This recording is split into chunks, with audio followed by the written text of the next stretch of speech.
Dia terlalu lebay gitu, bapaknya melawan bapaknya gini-gini. Nanti nggak laku dua-dua kalau berantem bapak dan anak gitu. Ya sudahlah, kalau saran saya ke anak yang Paris, ikut bapakmu aja lah. Bapakmu orang hebat dan berpengalaman.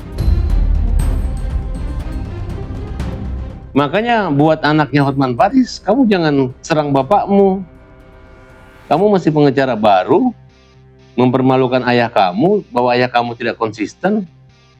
Kalau bicara masalah pengacara pembelaan itu bukan bicara orang kaya orang miskin, tapi tanggung jawab, profesi.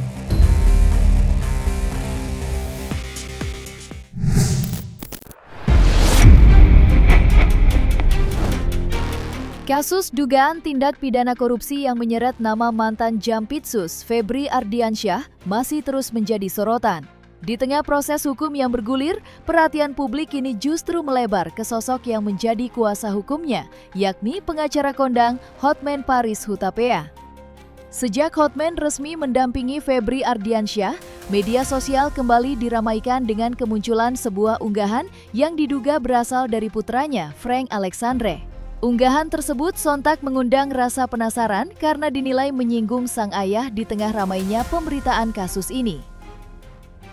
Yang paling mencuri perhatian, Frank diduga ikut menyentil soal bayaran fantastis yang selama ini identik dengan nama Hotman Paris. Sindiran itu pun langsung memicu beragam spekulasi dan komentar dari warganet, terlebih karena muncul di saat Hotman sedang menjadi pusat perhatian sebagai kuasa hukum dalam perkara yang menyita perhatian publik.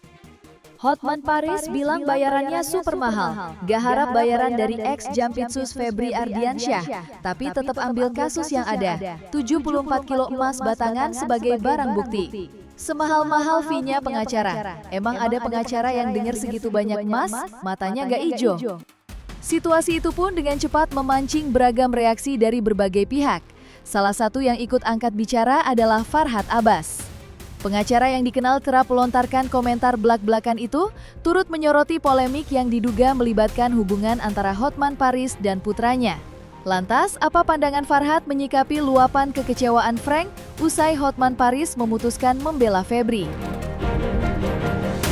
Makanya buat anaknya Hotman Paris, kamu jangan serang bapakmu. Kamu masih pengacara baru, mempermalukan ayah kamu, bahwa ayah kamu tidak konsisten. Kalau bicara masalah pengacara pembelaan itu bukan bicara orang kaya orang miskin, tapi tanggung jawab, profesi. Di situ tidak dikatakan orang miskin dihukum berat, orang kaya dihukum tinggi, orang miskin nggak boleh pakai pengacara, orang kaya pengacara. Siapapun yang menghadap ancaman hukum keselamatan wajib dampingi pengacara tanpa tidak dipilih. Ya mungkin karena gini, anaknya Hotman Paris ini kan pengacara, dia takut dia dihujat, ikut bapaknya, mending dia ngelawan bapaknya, kan kira-kira seperti itu. Padahal bapaknya nggak salah. Yang salahnya anaknya menyerang bapaknya justru sekarang bagi saya. Kalau saya disuruh bela Hotman Paris dan anaknya, saya bela Hotman Paris lah. Kenapa? Karena Hotman Paris sudah benar. Walaupun kemarin dia nggak setuju berlawanan dengan, kan kecuali dia jadi pengacara pelapor atau pengacara polisi, tiba-tiba dia jadi pengacara Jampitsus. Itu memang berbeda kiri kanan. Tapi kan dia kan justru hanya sebagai orang tengah yang menyatakan ini sudah benar, sudah tepat dan mendukung kepolisian. Besoknya dia dipanggil jadi pengacara, ya tidak salah. Dipanggil itu kalau dia dicari, dia datang, saya menolak. Nah itu nggak boleh. Jadi tidak ada kata menolak dalam pengacara, karena pengacara itu memang yang dibela itu memang dua-dua, baik pelapor maupun terlapor. Jadi kalau ada satu perkara ada dua pengacara yang berlawanan. Tak berhenti sampai di situ, unggahan yang diduga berasal dari akun media sosial Frank Alexandre juga ikut menyinggung keberadaan akun Hotman 911. Bagian inilah yang kemudian paling banyak menyita perhatian warganet dan memicu perbincangan luas di berbagai platform media sosial. Dalam unggahan tersebut, Frank diduga meluapkan rasa kecewa yang cukup mendalam. Bahkan, ia secara terang-terangan menyampaikan kritik keras terhadap akun tersebut dan menilai keberadaannya sudah tidak layak untuk dipertahankan. Tak tanggung-tanggung, Frank juga disebut meminta agar akun Hotman 911 ditutup. Tutup aja nih IG pengais keadilan. Marketing ala-ala buat jualan alkohol di Holy Wings lebih hina dari hina. Lantas, benarkah ini merupakan luapan yang selama ini dipendam oleh anak-anak dari Hotman Paris atas aksi yang dilakukan oleh sang ayah? Dia terlalu lebay gitu, bapaknya melawan bapaknya gini-gini. Nanti nggak laku dua-dua kalau berantem bapak dan anak gitu. Ya sudahlah, kalau saran saya ke anak yang Paris, ikut bapakmu aja lah. Bapakmu orang hebat dan berpengalaman. Ya kan, ibaratnya kalau Hotman Paris ini raja judi, menang judi terus. Ya kalau dia pasang taruhan apa, pasang aja ikut dia, pasti menang kita kan, kira-kira begitu. Jangan bertolak belakang. Kalau anaknya satu kantor dengan Hotman Paris, kemudian anaknya mau berseberangan, ya berarti anaknya bisa dilaporin sama Hotman Paris untuk diberhentikan sebagai pengecara. Nah, tapi langkah yang dilakukan Hotman Paris membela Bang Febri udah tepat, tidak melanggar kode etik.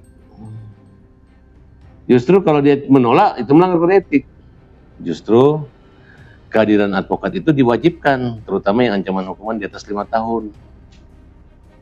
Nah, kalau di KUHP lama itu pasal 56 KUHP. Jadi kalau orang yang tidak mampu, butuh pengacara, bahkan dibiayai oleh negara, rodeo. Jadi jangan berpikir bahwa Pak Hotman tidak boleh menangani perkara. Jadi sepanjang dia dibutuhkan, dia diminta, itu dia wajib dan tidak boleh menolak. Sekalipun oleh keluarga maupun istrinya nggak bisa menolak, karena itu adalah tugas tanggung jawabnya sebagai advokat. Profesi yang mulia ini, ya kalau ditunjuk juga sama hakim, jaksa, polisi, dia bisa. Tidak bisa lari dari kenyataan dengan alasan sibuk dan alasan begitu. Tak hanya soal akun media sosial, unggahan yang diduga berasal dari Frank Alexandre juga memuat pernyataan lain yang tak kalah mengejutkan. Kali ini, sorotan mengarah pada hubungan Hotman Paris dengan putra bungsunya Fritz Hutapea. Dalam unggahan tersebut, Frank diduga mengungkit sebuah momen yang terjadi saat prosesi pernikahan Fritz. Ia menyinggung sosok ayah yang disebut-sebut mengambil alih angpau yang diterima dalam acara tersebut. Pernyataan itu pun langsung memancing rasa penasaran publik karena menyangkut urusan keluarga yang selama ini jarang terekspos. Halah, kebanyakan pencitraan Fritz merit aja angpaunya lo ambil ala-ala gak mau duit.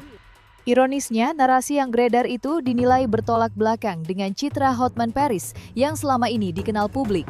Selama bertahun-tahun, ia kerap menampilkan sosok kepala keluarga yang harmonis, sekaligus pengacara papan atas dengan gaya hidup mewah dan penuh kemewahan. Karena itulah, isi unggahan yang diduga berasal dari Frank Alexandre langsung mengundang perhatian luas. Banyak warganet menilai tudingan tersebut kontras dengan gambaran keluarga yang selama ini sering diperlihatkan ke hadapan publik, sehingga memicu beragam spekulasi dan perbincangan di media sosial. Saya tidak mau bicara tentang hal itu gitu. Justru menangani perkara Bang Febri ini memang dari segi nama baik, Hotman Paris ini dirusakin orang, dijelek-jelekin orang, dibully. Tapi dari segi kepengacaran dia profesi mulia, apalagi dia menantang arus. Harusnya posisi begini yang berani itu Farhad Abbas saja di Indonesia. Baru kali cuman aku aja yang bisa selalu kontroversi yang membela orang yang, iya, makanya banyak yang nggak suka sama saya gitu, kayak Saiful Jamil, ya kan? Saya bela Dodi itu kan, Farhad Abbas gitu. Jadi saya kaget juga kenapa Bang Febri ini tidak menggunakan saya kaget juga gitu ketika posisi begitu ya. Tapi ya mungkin mereka punya pertimbangan kali ya. Justru ini puncak keberhasilan kesuksesan karir Bang Hotman Paris. Enggak. Anaknya menjatuhkan nggak akan mampu menjatuhkan. Makin dijatuhkan Hotman dalam perkara ini dia akan makin naik. Karena saya tahu Bang Febri, saya tahu pribadi dia. Apalagi kalau menang, dikabulkan SP3-nya, peradilannya ataupun menang perkara yang bebas. Udah tingkat dewa, tingkat kalah pun, seandainya kalah, tetap aja hebat gitu. Inilah kasus paling besar. Bayangkan Bang Febri ini nangkap koruptor banyak, ribuan triliun, dia hanya gara-gara uangnya Idon ada di situ, tiba-tiba dia dikaitkan dengan itu. kemudian dia bisa lolos. Nah ini titik. Nggak lolos pun tingkat kemampuan, popularitas dan puncak karirnya Hotman Paris di situ. Bukan ketika membela presiden di kasus MK lalu, tapi membela Febri Ardiansyah. Hotman Paris butuh dana, butuh operasional. Walaupun dia bilang dia banyak uang, orang kerja semua, dia butuh waktu. Dengan kalian ngurus KTP aja satu hari, ngurusin satu hari. Seminggu baik, belum susahnya minta ampun gimana ngurus pekerjaan orang yang diambil tanahnya 2 hektar. Kemudian ada anak MBG, satu hari dapat 10 kasus, bisa ngurus? Nggak bisa. Gitu. Makanya nilai jual pengacara itu ketika orang menggunakan dibutuh satu keluasan, wawasan, jaringan. Nah, sehingga orang membayar itu. Pengacaranya dihormati, punya bisa cepat. Kalau saya selama ini menangani perkara-perkara di mana aja agak mudah, agak terlalu sulit. Karena SOP peraturan tiap-tiap lembaga peradilan ada yang satu pintunya juga bagus. Nggak ada yang lama, nggak ada yang sulit. Terlepas dari polemik antara Hotman Paris dan akun media sosial yang diduga milik putra sulungnya, Farhad Abbas ternyata memiliki pandangan yang sejalan dengan Hotman dalam menyikapi kasus hukum yang menyeret Febri Ardiansyah. Menurut Farhad, proses hukum terhadap mantan Jampitsus itu tetap harus dikawal secara objektif. Ia mengaku masih menaruh keyakinan bahwa Febri bukan sosok seperti yang selama ini ramai digambarkan dalam berbagai pemberitaan. Pernyataan tersebut pun membuat Farhad berada di posisi yang sama dengan Hotman Paris dalam menyikapi perkara tersebut. Di tengah derasnya opini publik, keduanya memilih untuk tetap mengedepankan asas praduga tak bersalah, sambil menunggu seluruh fakta terungkap melalui proses hukum yang sedang berjalan. Tapi saya masih percaya bahwa Bang Febri tidak seperti itu. Kalau Idon mungkin berubah. Idon itu istrinya pun itu saya yang jodohin. Tapi silaturahminya kurang.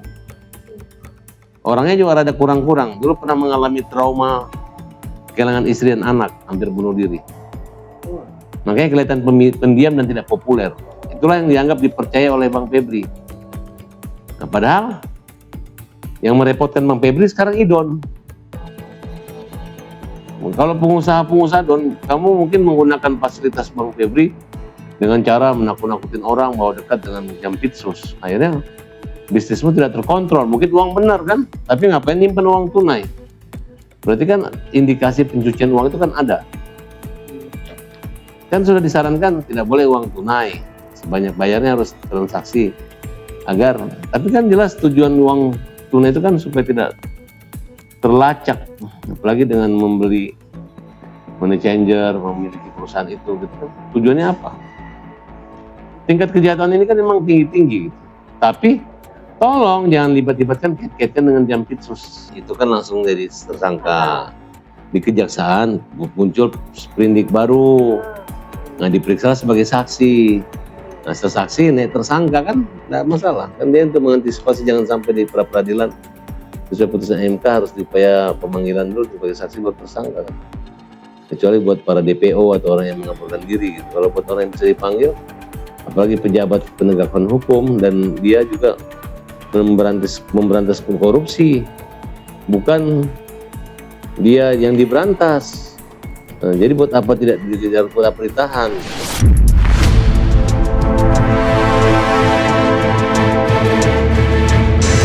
Nah, selesai sudah Cumi Lovers. Saksikan terus Cumi Indep, kabar lengkap, mendalam, dan akurat dari narasumber terpercaya. Dan jangan lupa untuk like, subscribe, dan juga share channel YouTube Cumi Cumi.